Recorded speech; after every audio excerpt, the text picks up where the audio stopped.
लगातार 27 साल तक एक ही चैनल में नौकरी करने के बाद खलिहर हो गए रवीश कुमार बहुत ही हताश हैं। पत्रकारों की नौकरी छूटनी, नौकरी जानी कोई बड़ी बात नहीं, आम बात है। सामान्यतः हर पत्रकार के जीवन में ऐसा हुआ है कि उसकी नौकरी गई है। रवीश कुमार ने यह कभी झेला नहीं था। प्रणय राय के संरक्षण में पत्रकारिता में अपने आप को शिखर पर पाए रवीश कुमार अब कहने लगे हैं कि उनके पेट पर लात मार दी गई। पत्रकारों की नौकरी आनी और जानी रही है, लेकिन कभी किसी पत्रकार ने यह नहीं कहा कि उसके पेट पर लात मार दी गई। हमने कभी नहीं सुनी। हमने भी कई बार नौकरी गंवाई, नौकरी पाई।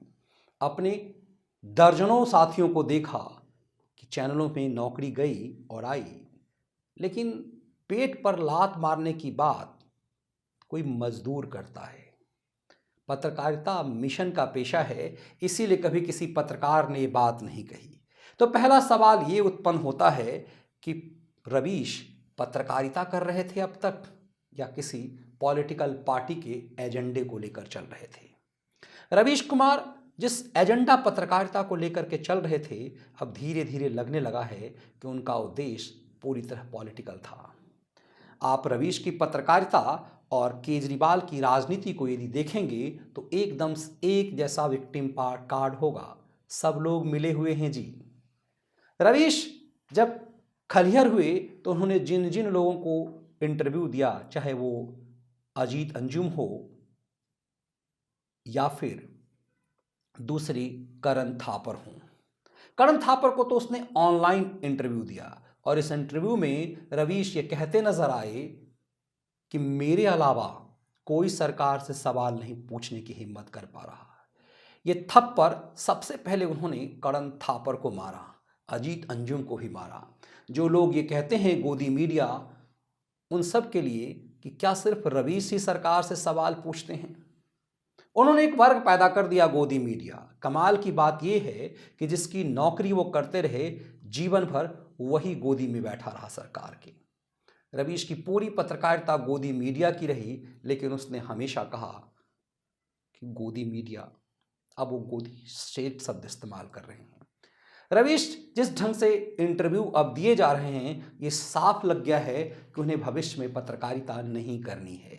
वो यूट्यूब पे आए और एक खास समुदाय के लोग और मोदी विरोध के नफरती लोग ने उन्हें सराखों पर बिठा दिया, लेकिन वो वीडियो नहीं बना रहे क्योंकि उन्हें मन नहीं लग रहा। संरक्षण में पत्रकारिता करने के आदी रवीश कुमार के लिए आसान नहीं है फ्री जर्नलिज्म करना, स्वतंत्र पत्रकारिता करना। ऐसे रीढ़ विहीन व्यक्ति, ऐसे व्यक्तियों के लिए संभव नहीं है। पिस्सू चरित्र आपको स्वतंत्र पत्रकारिता करने ही नहीं देगी। अब रवीश कुमार की यदि आप बातों को सुनेंगे तो आप केजरीवाल और रवीश कुमार में फर्क महसूस नहीं करेंगे। आप पाएंगे कि रवीश कुमार एकदम केजरी स्टाइल ऑफ पॉलिटिक्स कर रहे हैं। मैं भी मानता हूं कि मुझे हटाने के लिए ये सारा खेल रचा गया। तो मुझे लगता है कि मुझे बेरोजगार करने के लिए हजारों करोड़ रुपए के दांव खेले गए हैं, और इतने पैसे में तो करण, मुझे लगता है कि यूपी बिहार के हजारों लड़के लड़कियों को नौकरियां मिल सकती थी, जितना पैसा लगाकर मुझे बेरोजगार किया गया है। अपने भाई को राजनीति में उतारने वाले, अपनी कांग्रेस के साथ अपनी पैठ के बल पर भाई को बिहार कांग्रेस में उपाध्यक्ष तक पहुंचाने वाले रवीश कुमार अपनी ताकत से गैंग रेप के आरोपी अपने भाई ब्रजेश पांडे को खूब मदद करते नजर आए। लेकिन अब रवीश कुमार क्या स्वयं राजनीति में उतरना चाहते हैं? केजरीवाल से आस लेकर आशुतोष भी राजनीति में उतरे। IBN 7 के जब संपादक थे तो उन्होंने पत्रकार ये ताकत का खूब इस्तेमाल किया केजरीवाल के पक्ष में, और लगा केजरीवाल उन्हें सराखों पर बिठाकर डिप्टी CM ही ना बना दे। लेकिन राज्यसभा की जब बारी आई तो आशुतोष के जगह 2 गुप्ता जी को केजरी ने राज्यसभा भेज दिया। सीधा आरोप उनके कवि मित्र ने लगाया कि दोनों सीट बेच दी गई। भगवान जाने क्या हुआ। लेकिन अब एक नई आस रवीश कुमार को हुई है। रवीश को पता है कि कांग्रेस की हैसियत नहीं कि उन्हें राज्यसभा भेज सके। ऐसे में रवीश कुमार केजरी से आस लगाए बैठे हैं और केजरीवाल को भी लगता है कि रवीश कुमार का एक जबरदस्त फैन फॉलोइंग है।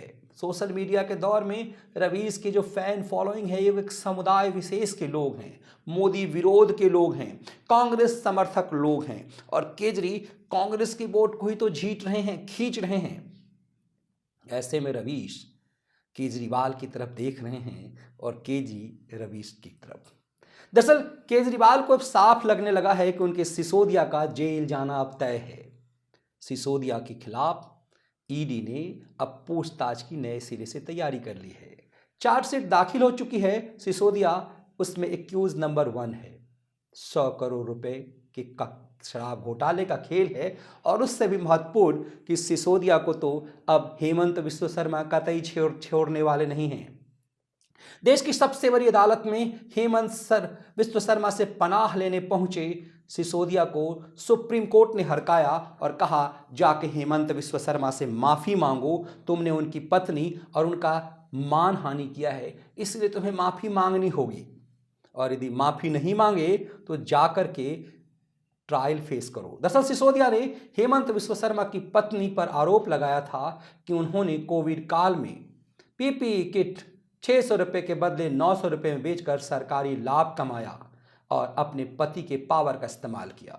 ये एक ऐसा मानहानि का मामला है जो किसी राजनीतिक व्यक्ति की पूरे करियर को चौपट कर दे। ऐसा गंभीर आरोप लगाने के बाद सिसोदिया कह रहे हैं कि हमने ऐसा कोई आरोप किसी गलत नीयत से नहीं लगाया। लेकिन सुप्रीम कोर्ट ने सिसोदिया की कोई राहत नहीं दी। ये कहानी मैं आपको इसलिए सुना रहा हूं कि ऐसा साफ लग रहा है कि सिसोदिया का जेल जाना तय है। केजरी अपनी राजनीति के इतने बड़े माहिर खिलाड़ी हैं कि मुख्यमंत्री तो बने लेकिन कोई मंत्रिमंडल उन्होंने नहीं लिया। केजरी के तमाम मंत्री बारी बारी से जेल जा रहे हैं। ऐसे में सिसोदिया यदि जेल गए तो उनके पास एक बड़ा फैन फॉलोइंग व्यक्ति चाहिए जिसके पास वोट बैंक का आधार भी हो। उसके लिए वो रवीश कुमार की तरफ देख रहे हैं और रवीश कुमार के स्टाइल ऑफ जर्नलिज्म को यदि आप अभी देख रहे होंगे, जिस ढंग से रवीश ने इंटरव्यू करण थापर को दिया, जिस ढंग का इंटरव्यू उन्होंने अजीत अंजुम को दिया, उनसे पूछा गया कोई चैनल ज्वाइन करोगे, उन्होंने विक्टिम कार्ड खेलना शुरू कर दिया। मेरे पेट पे लात मारा गया, मैं एनडीटीवी से बड़ा हो गया था। सोचिए, जिस संस्था का नौकर था रवीश कुमार, जिस प्रणय राय का नौकर था रवीश कुमार, अब कह रहा है प्रणय राय की पहचान उसके कारण थी, एनडीटीवी की पहचान उसके कारण थी। वो सीधे तौर पर एनडीटीवी में काम करने वाले तमाम लोगों से ये कह रहा है कि उसके अलावा कोई ईमानदार नहीं, सब बेईमान हैं। ऐसे में रवीश कुमार ने तमाम टीवी चैनलों से नौकरी की उम्मीद खो दी है। वो खुद कह रहे हैं कि अखबार उनका आर्टिकल नहीं छापता।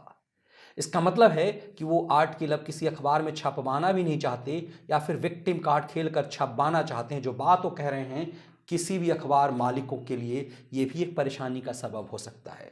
तो इसका मतलब साफ है कि रवीश अब पत्रकारिता नहीं करना चाहते, पॉलिटिक्स करना चाहते हैं।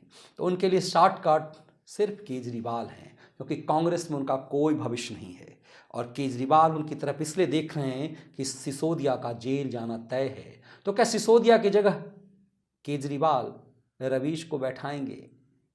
इतना आसान केजरीवाल को समझना भी नहीं है। आशुतोष पुण्य प्रसून समेत योगेंद्र यादव और प्रशांत भूषण जैसे घाघ लोग केजरीवाल को भांप चुके हैं, लेकिन प्रणय राय के संरक्षण में, प्रणय राय के द्वारा इस्तेमाल किए जाने से अपने आप को बड़ा समझने वाले रवीश कुमार ने मुंगेरी लाल का सपना देखना शुरू कर दिया है। अब जिस रवीश ने जीवन में कभी पत्रकारिता की ही नहीं, प्रणय राय के द्वारा इस्तेमाल किया गया हथियार बना रहा, उस रवीश कुमार का भ्रम होना तो तय है कि वो संस्था से बड़ा था, संस्था की पहचान उससे थी।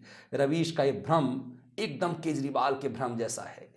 तो क्या मिल बैठ खाएंगे अब दोनों मिलकर? क्या रवीश और केजरीवाल की जोड़ी शानदार होगी? क्या केजरीवाल उसे अपने शरण में रखेंगे जो कहता है कि वो एनडीटीवी से बड़ा हो गया था, एनडीटीवी की पहचान उससे थी? तो क्या कल को केजरीवाल की पहचान रवीश कुमार से होगी? दोनों को दरअसल एक दूसरे की जरूरत है। अब केजरी के संरक्षण में रवीश कौन सा गुल खिलाएंगे यह देखना दिलचस्प होगा। ये वीडियो विश्लेषण आपको कैसा लगा, इसके कंटेंट यदि आपको पसंद आए तो वीडियो को लाइक और शेयर जरूर कीजिए। बहुत बहुत धन्यवाद। वंदे मातरम। जय हिंद।